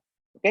Entonces, esa insulina baja, por no decirlo inexistente, lleva a la lipólisis. O sea, lleva a que utilicemos el tejido adiposo como fuente de energía. Con el tiempo, eso va a llevar a un aumento de ácidos grasos libres en sangre, que se van a usar como energía gracias a los cuerpos cetónicos o las cetonas. Entonces, como dijimos, ¿no? Las cetonas sí son una fuente importante o útil de energía para sobrevivir, pero el exceso de cetonas produce acidosis metabólica. Por eso que se llama cetoacidosis, ¿okay? Cetoacidosis diabética, que esto ocurre en el diabético por eso, porque el paciente se queda sin capacidad de utilizar la glucosa y el cuerpo, para tratar de producir energía, recurre al uso de cetonas. Pero las cetonas tienen su costo, repito, disminuyen el pH y si no se contrarregula eso, eso es mortal. Entonces el paciente ese hay que hidratarlo y colocarle insulina. ¿Para qué? Para que esa glucosa comience a incorporarse a los tejidos y entonces el cuerpo detenga la lipólisis y detenga la producción de, de cetonas. ¿Okay? Y entonces el pH se vaya estabilizando. Así no, si no haces eso, el paciente se va a morir. Bien, la otra complicación aguda de la diabetes es el coma hiperosmolar no cetósico. ¿Okay? Ese se asocia sobre todo a los pacientes tipo 2 y también se puede asociar con poliuria y polidipsia. Entonces, ¿qué ocurre? En el coma hiperosmolar, el paciente va a estar súper deshidratado. Súper deshidratado. Entonces, ¿por qué? Porque acuérdate que como hay tanta glucosa en la sangre, esta glucosa va a jalar el agua de la célula hacia la sangre. ¿Y cómo queda la célula? Toda achurradita, toda deshidratada.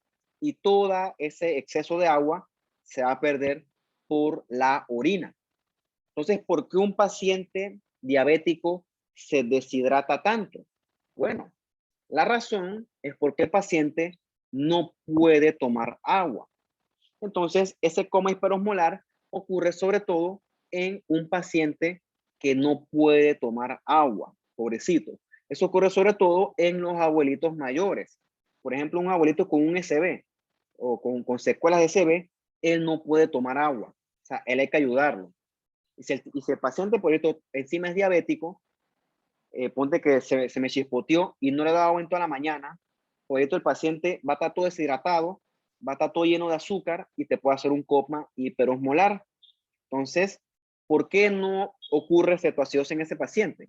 Porque recuerda que este paciente puede utilizar su poquito de insulina que tenga, pero la puede utilizar. Eso lo diferencia totalmente de la cetoacidosis. ¿Okay? El paciente puede utilizar su poquito de glucosa y por eso no recurre al uso de cetonas.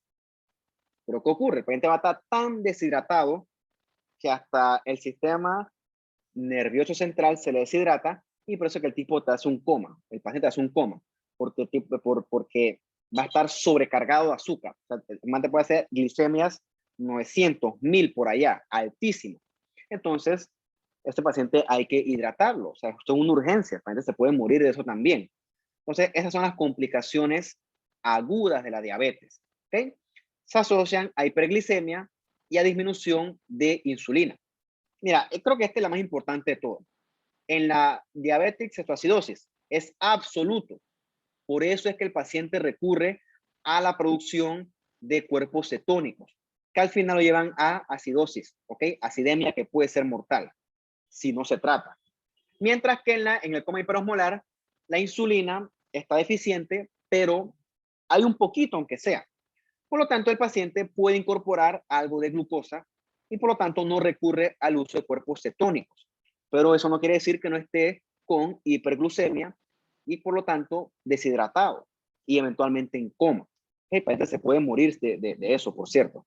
Entonces, ¿cómo tú lo sospechas? Bueno, con la historia clínica y ves que el tipo no responde. Dormido no responde, tú le pinchas el dedo y una de dos, o está hipoglucémico o está hiperglicémico. Una de dos. O sea, el azúcar es bien tricky. El azúcar es bien delicada al momento de, tanto la alta como la baja provocan muchos síntomas y por arte de magia pareciera, pero no, eso es por arte de la fisiopatología, cuando las corriges el paciente mejora. El paciente si no lo corrige puede morirse, pero cuando le corriges la glucosa, ya sea que esté baja o alta, el paciente mejora. Bien.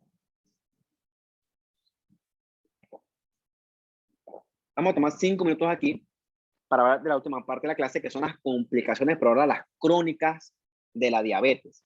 Vimos las complicaciones agudas, ahora vamos a ver las complicaciones crónicas.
Ok, listo. Entonces, ahora sí, para terminar, realmente muy pocos pacientes te hacen complicaciones agudas, esto, fatales, por así decirlo. Entonces, porque realmente el paciente va a un cuarto de urgencias con una cetoacidosis, se da cuenta que es diabético, si no lo sabía antes, y al paciente le dan sus recomendaciones de tratamiento y por lo general el paciente las sigue y no llega a una complicación aguda per se como tal. O sea, las complicaciones agudas son prevenibles. Creo que es una buena forma de decirlo. El problema viene con las complicaciones crónicas, con los pacientes que son diabéticos de larga data. Y aquí estudiamos entonces el efecto que tiene el exceso de azúcar en la sangre. Con el tiempo, ese exceso de azúcar en la sangre va sobre todo a afectar los vasos grandes como los vasos pequeños. O sea que habrá una macroangiopatía y una microangiopatía, que esencialmente se manifiesta como una forma de aterosclerosis acelerada.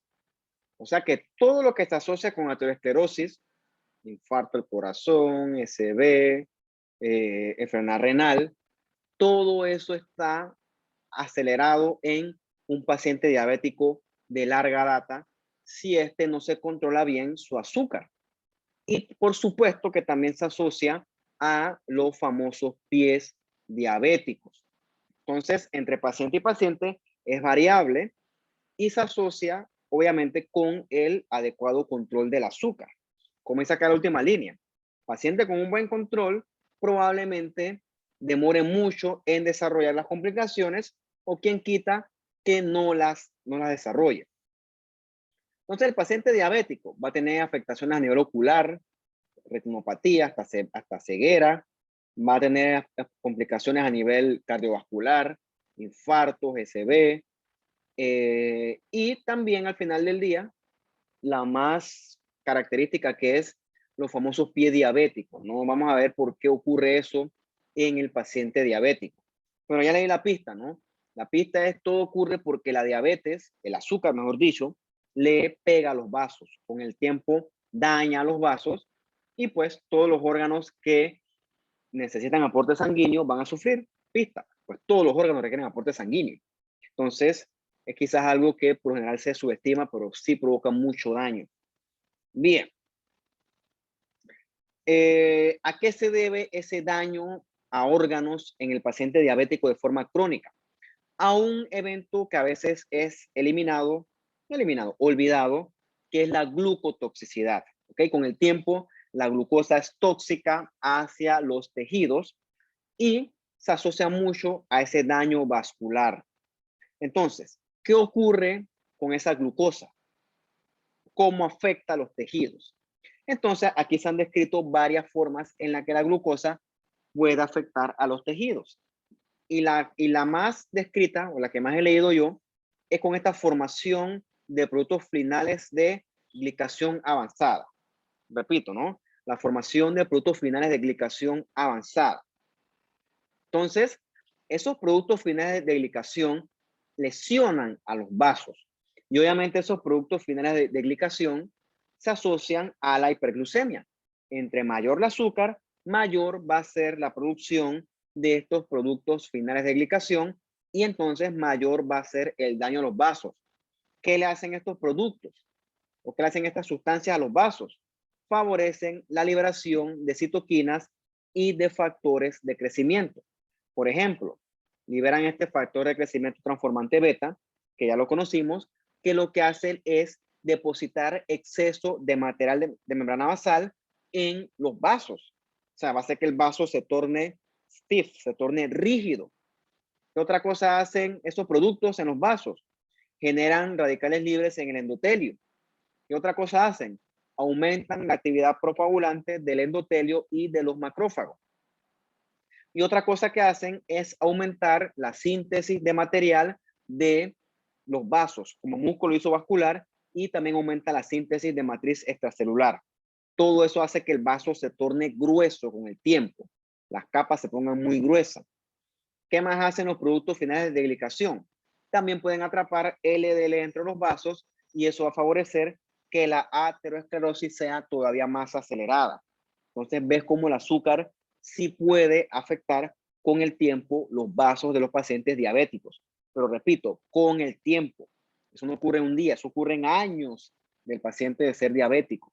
Bien. ¿Qué otras cosas pueden ocurrir? Se puede activar esta proteína quinasa C. ¿Qué ocurre?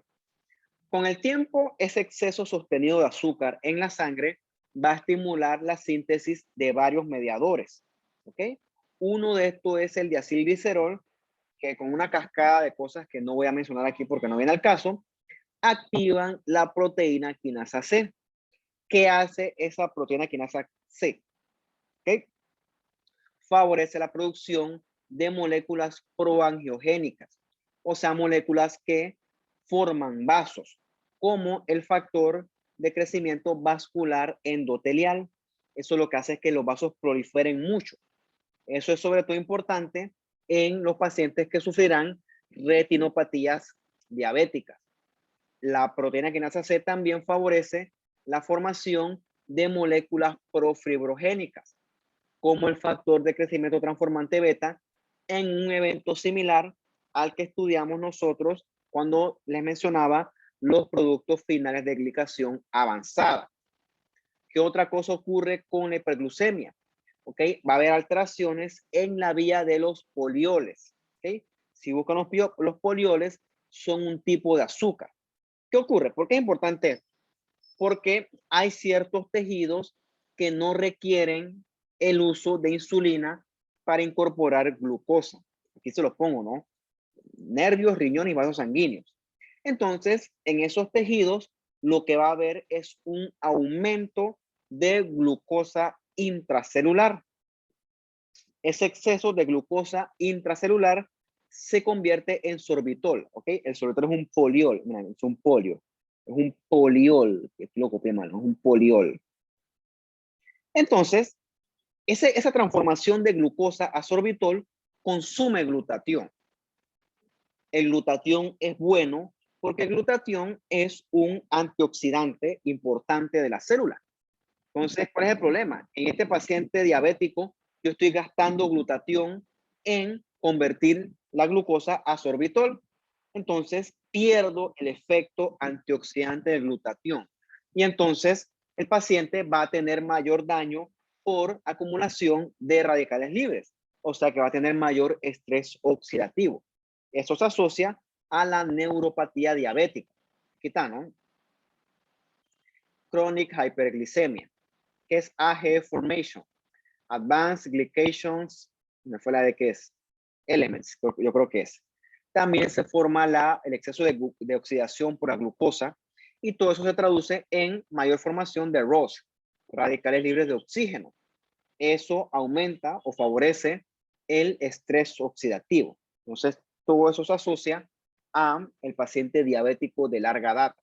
Y recuerden que eso se suma con la difusión de las células beta. Bien. ¿Qué cambios morfológicos vamos a ver en el paciente diabético? Bueno, el páncreas va a tener cambios. Tú sabes que obviamente en el paciente diabético tipo 1 hay un ataque autoinmune al páncreas. Por lo tanto, el número y el tamaño de los islotes de Langerhans va a disminuir. Con el tiempo no va a haber islotes de Langerhans. Entonces, otra cosa que ves en el tipo 1 es inflamación. O sea, tú vas a ver infiltrado inflamatorio alrededor de los islotes de Langerhans. Acuérdate que esos linfocitos T están atacando ese pobre páncreas. Otra cosa que vas a ver en el tipo 2 es esto que decía del amiloide. Tú tienes aquí un islote de Langerhans que ves que está como todo rosado adentro, como por una masilla. Bueno, esa masilla es el amiloide, que en el tipo 2 va a ir paulatinamente reemplazando el tejido del islote de Langerhans con el tiempo, no un día para otro. Hasta que al final el paciente va a estar su pobre islote de Langerhans todo obliterado y él va a tener dificultad para secretar insulina. Bien, vamos a hablar ahora sí de la enfermedad macrovascular, que es lo que más provoca enfermedad en el paciente diabético. ¿Por qué? Porque en el paciente diabético la aterosclerosis va a ser acelerada, pero no solamente las coronarias, como dijimos en la clase de la aterosclerosis, sino que el paciente diabético va a tener aterosclerosis de todos los vasos, desde los más grandes hasta los más chiquitos. O sea, la aorta se afecta, como os digo, todo. Entonces, obviamente también va a afectar las coronarias y por eso es que esos pacientes diabéticos te pueden hacer infartos, sobre todo infartos asintomáticos o silentes, que es una causa de muerte importante en los pacientes diabéticos. He dicho yo que los vasos se ven afectados. Por lo tanto, la irrigación a los miembros inferiores también se va a ver afectado. Yo les decía a ustedes que cuando nosotros nos toca hacer las disecciones por las amputaciones estas por pacientes diabéticos con aterosclerosis, tú tocas la arteria femoral, perdón, y se siente toda como traquea, trac. O sea, eso es porque hay enfermedad macrovascular con aterosclerosis y con tanto daño degenerativo que a veces está todo calcificado eso. Entonces, está tan afectada esa arteria que la irrigación al miembro inferior es deficiente. ¿Ok? Ese paciente tiene isquemia de miembros inferiores. Y por lo tanto, si es muy severa, no toca de otra que amputar. Si no, ese pie se va a morir por isquemia, se va a solo infectar, que eso forma parte de la fisiopatología de cómo se genera el pie diabético. Y como es aquí, ¿no? 100 veces más común en diabéticos. Entonces, las arterias de estos pacientes van a tener un engrosamiento con depósito de material hialino, se llama arteriosclerosis hialina, y se puede empeorar si el paciente es hipertenso, que por lo general pues son hipertensos los pacientes. Entonces mira esto que está acá. Esto que está aquí es un corazón, esto que está acá es la aorta. Y ven la aorta cómo está toda llena de aterosclerosis. Y acá ves cuando se bifurca en las ilíacas primitivas o comunes, todo esto está lleno de aterosclerosis. Eso es súper común en el paciente diabético de larga data. Llega un punto en el cual la aterosclerosis es tan severa que disminuye mucho la luz del vaso y por lo tanto el riego sanguíneo va a disminuir también. Entonces eventualmente la perfusión va a disminuir. Entonces en ese paciente diabético, me voy a adelantar y después ustedes lo leerán, el paciente aparte de tener una vasculopatía, también va a tener una neuropatía. Por lo tanto, el paciente diabético no siente tanto dolor como tuvo yo. O sea, si yo estoy sin zapatos, estoy descalzo y piso una piedra, créeme que voy a saltar. Pero el paciente diabético no, porque el tipo no tiene su neuropatía, le impide sentir dolor, o sea, tiene alteración en la sensación. Entonces el paciente se corta los pies, se hace heridas y como él no las siente, el tipo no se las trata, no se las limpia, no les presta atención y una herida no atendida es una herida que se va a sobreinfectar y de hecho eso ocurre. Entonces, cuando algo se infecta, tú sabes que llega la inflamación aguda a hacer el trabajo. Recuerda que los leucocitos viajan por la sangre, pero si mi vaso sanguíneo está todo golpeado, está todo aterosclerosado, entonces la inflamación va a ser deficiente. Entonces, ¿qué va a hacer la bacteria? Va a hacer fiesta. Entonces, esa infección que comenzó como una infección de la piel se va a extender a planos más profundos. Piel, tejido subcutáneo, músculo, fascia y se puede extender hasta el hueso. Entonces, ese paciente con diabetes, esa isquemia multicapa, esa necrosis multicapa, eso es lo que le llaman gangrena. Va a tener una necrosis gangrenosa que puede llegar hasta el hueso y se puede complicar todavía más con una osteomelitis. Entonces, si ese paciente, chuleta, el vaso es deficiente y le pones antibióticos, el antibiótico debe llegar por el vaso sanguíneo. Entonces, no sé, que el antibiótico no le llega. Entonces llega un punto en el cual el manejo es demasiado difícil. La sobreinfección es muy marcada. El tratamiento no llega. Y recuerda que el paciente diabético con infección se descompensa. Entonces, un paciente con un pie diabético se te puede descompensar y te hace una cetoacidosis secundaria o un coma hiperosmolar. Entonces, ese dedito diabético te va a causar 1.000.000 de dolores de cabeza, producto de la propia diabetes. Entonces, lamentablemente para el paciente, la solución es amputarlo, porque si no, ese foco de infección va a complicar el resto del cuerpo y el paciente se te va a complicar. Entonces, no queda de otra que amputar. Si el manejo no puede ser compensado, que sin curaciones, que si antibióticos, que no. Lamentablemente, si hay que amputar, porque si no el paciente se va a complicar todavía peor. ¿Okay? ¿Y qué causó todo esto? El exceso de azúcar. Bien. También hay afectación a los pequeños vasos. Entonces, como es la imagen acá, esto es en el riñón. Entonces, ve los túbulos estos cómo están con exceso de depósito de membrana basal. Las proteínas de la membrana basal tiñen con PAS, ¿no? Con periodic acid shift. Y ves con este PAS cómo se demuestra que están súper engrosadas. Entonces, eso es común en pacientes diabéticos y por eso es que los pacientes te hacen cierto grado, que es progresivo, de falla renal, porque sus elementos renales van fallando, vasos, túbulos renales, etcétera, glomérulos. ¿Por qué? Porque hay un exceso de depósito de membrana basal por los mecanismos que ya discutimos anteriormente. Entonces, ese paciente diabético, sus vasos renales van a ser deficientes, ¿ok? Esos vasos renales van a permitir mucha fuga, tanta fuga que permiten fuga de proteínas. Por eso es que el paciente puede orinar proteínas. Eso se llama proteinuria. Entonces, eso te indica a ti que el paciente tiene ya una falla renal importante. ¿Okay? Entonces, el paciente con diabetes es una causa importante de falla renal que es progresiva, tanto que el paciente con el tiempo puede caer en diálisis y todo, bien complicado. Entonces, en el paciente diabético, la nefropatía diabética es una complicación importante. También es causa importante de muerte. Y esa diabetes le pega a los vasos, le pega a los glomérulos. ¿Ves cómo están aquí todo engrosado? Están estas bolas de esclerosis, en esta glomerulosclerosis nodular. O sea, todo esto está afectado. Ese riñón no filtra. Recuerda la fisiología que el riñón debe filtrar. Pero si el mecanismo de filtración está reemplazado por fibrosis, el riñón no va a filtrar nada. Por lo tanto, el paciente va a hacer una falla renal que va a ser progresiva. Y todo eso ocurrió por el exceso de depósito de material de membrana basal, producto de la hiperglucemia crónica.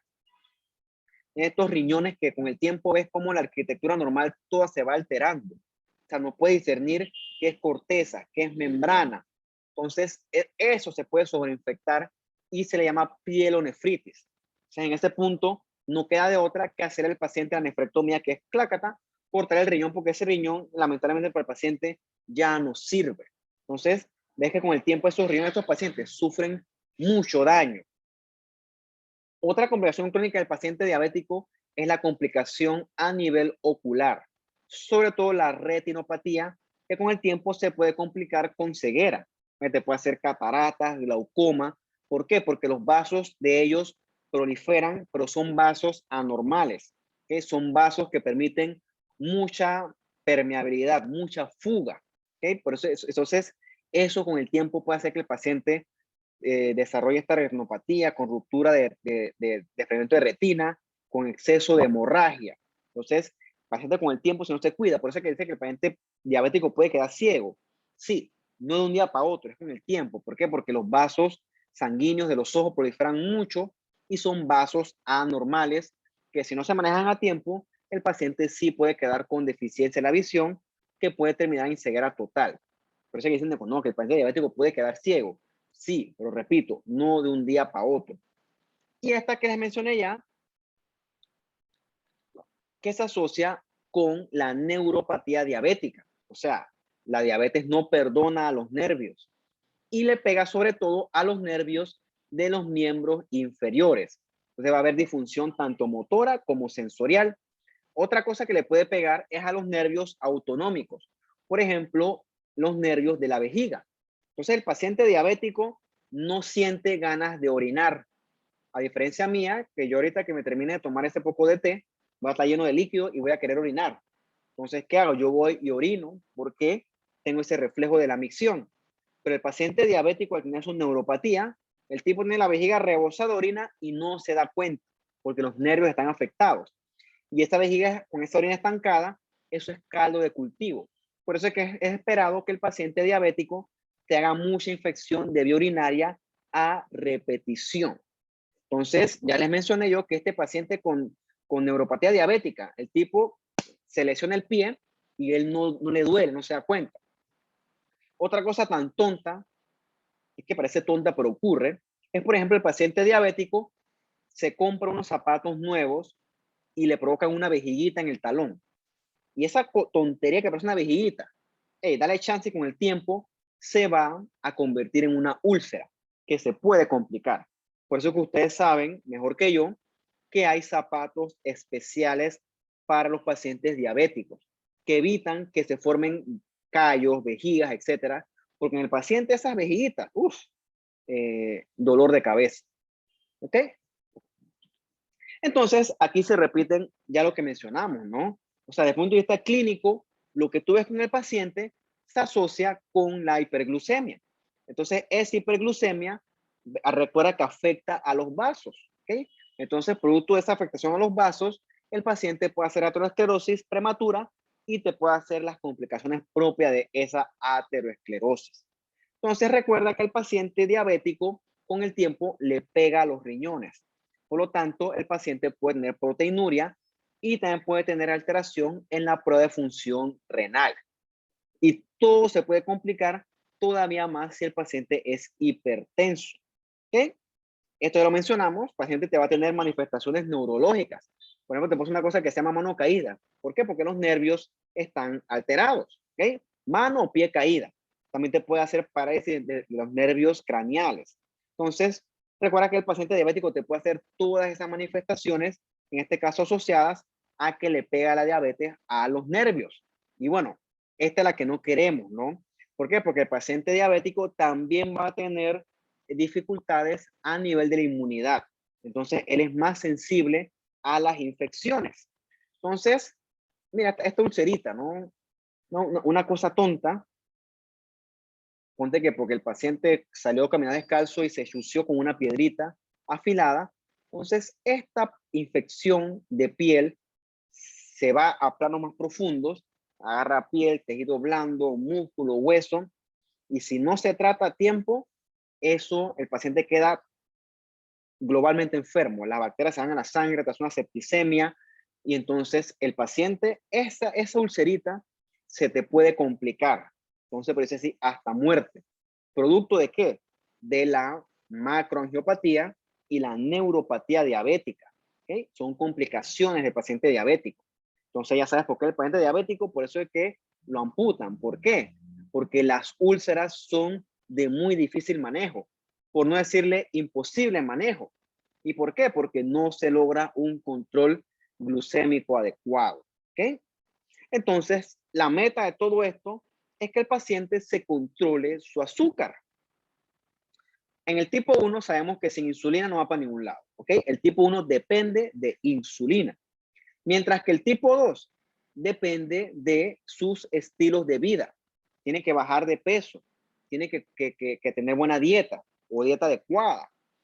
Eso puede fallar y entonces existen medicamentos que bajan el azúcar, ¿no? Los famosos mejor dicho, hipoglucemiantes orales, que el que más conozco yo es la metformina. ¿Ok? Entonces, un adecuado control glucémico, un adecuado control del azúcar, evita todas esas complicaciones que yo les he dicho hasta ahora.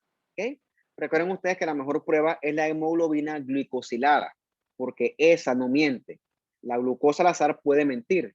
Repito, el paciente dice, ay, hoy no voy a comer para que el doctor, el azúcar me salga baja o me salga bien y así no me mande dieta o no me regañe.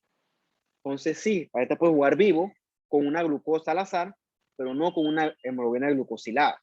Y también el paciente diabético obviamente tiene que controlar su colesterol, triglicéridos, etc. Entonces, esta es la meta con la glucosilada, ¿no? Entonces, aquí en amarillo estás mal. Tienes que estar por acá abajo en verde. Estás acá en rojo, difícil manejo. O sea, esto es diabetes ya. Entonces, esto es lo que queremos evitar nosotros. Y entonces esta es la última, ¿no? Un poquito larga la clase, pero esta clase es bonita y necesaria. Y bueno, tienen preguntas, dudas, comentarios. Ahorita más tarde les mando los temas del segundo parcial. Obviamente esto viene.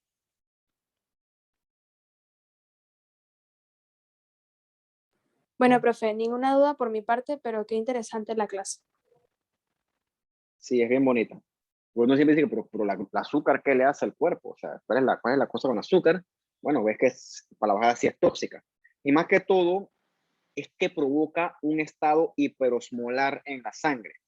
Y si tú haces el match con tu clase de fisiología, cuando tú desbalanceas el paso de líquido de un compartimento a otro, eso provoca enfermedad. Por ejemplo, yo ahorita, por ejemplo, yo ahorita, yo puedo agarrar y tomar y comer y comerme una, o sea, ponte que me como un dulce entero, bien cargado de azúcar, me lo harto todo. Y bueno, ponte que yo soy diabético. En ese momento eh, hice una hiperglicemia y bueno, mi cuerpo sufre daño, pero si tengo algo de insulina, con el tiempo se va a compensar. El problema viene cuando el evento es sostenido, cuando estoy forever hiperglicémico. Entonces ahí viene el problema, porque la sangre va a estar sobrecargada de azúcar y ese azúcar va a arrastrar líquido bestialmente a los vasos. Y eso parece algo tonto, pero eso complica al paciente de forma bien abrupta. O sea, eso puede matar al paciente si no se corrige a tiempo. Se deshidrata, hace cetoacidosis, hace hiperglicemia de chuleta o copa. Es bien dramático eso. Pero bueno, eso es importante conocerlo, ¿no? Cómo las cosas provocan enfermedad. Bueno, listo, muchachos. Entonces los dejo. Nos veremos el miércoles para hablar nosotros de... Se me olvidó. No, después reviso lo que les mandé. Listo, pues entonces nos vemos el miércoles. Chao, cuídense que estén bien. Gracias, profe. Hasta Profe, luego. gracias. Hasta luego. Chao, chao, chao.